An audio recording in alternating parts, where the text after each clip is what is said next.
Hey VC. Um, it's been a really hot day today in Melbourne, and it's the cool change is coming in now, which is really nice. So I thought I'd make a bit of a video. I had a watch of a couple of the videos today, and it's been a couple of weeks since I've done one of the obscure records uh, videos. So I thought I would do one, especially because I wanted to do a little bit of a response to Calm, um, as he showed his last record today, which I also have and enjoy. It's a great record. I was stoked to see Calm show it today, um, as it's always really cool to hear people sort of confirm, I suppose, your tastes or whatever. Um, But yeah, it's a really cool record. It is like how Calm explained it is really right. It's a really atypical ECM release. It's not really like many of the others, but just left of center. Not always easy to listen to record. But yeah, no, it's a great album, and thanks Calm for showing this and inspiring me to pull it back out again. So good on you.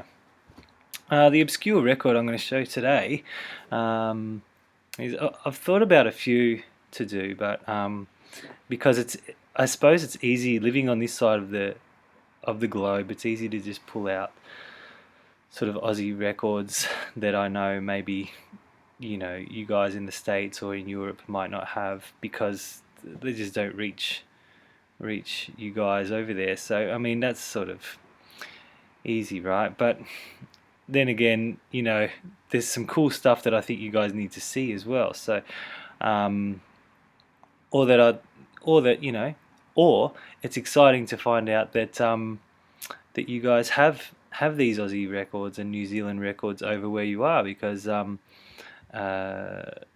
I suppose as an Aussie, we like to sort of imagine our local artists sort of being successful somewhere else too, which is really nice. So anyway, I'll stop blabbering.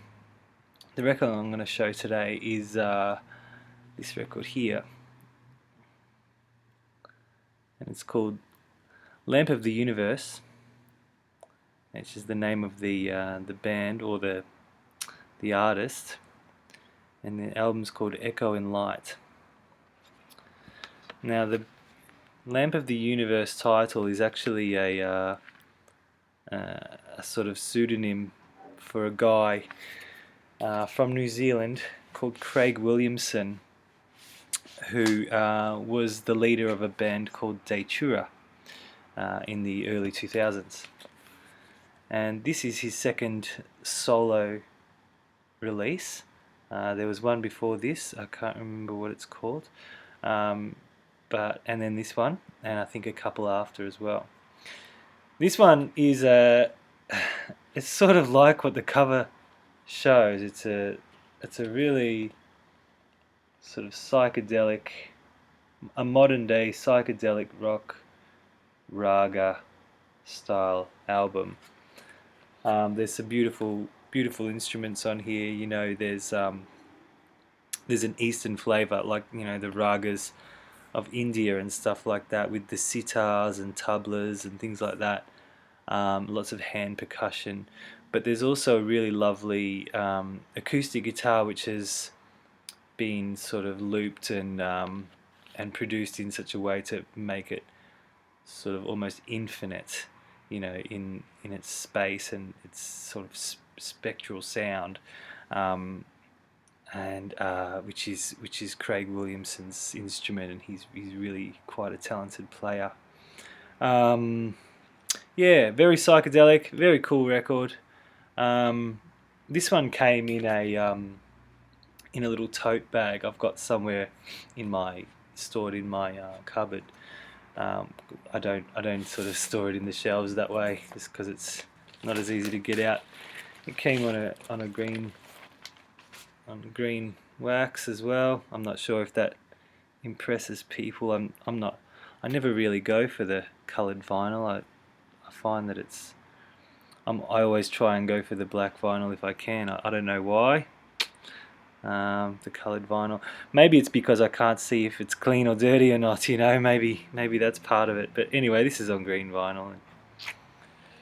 Cool little labels. I mean, it's all sort of a homemade style album from New Zealand. So yeah, that's the obscure record I'll show for this week. If anyone's got it or knows about it or has heard of it or wants to track it down, there it is. And yeah, leave some comments. Hope you guys are all well and yeah, dealing well with whatever life throws at you these days. Good on you guys. Thanks for watching. Cheers.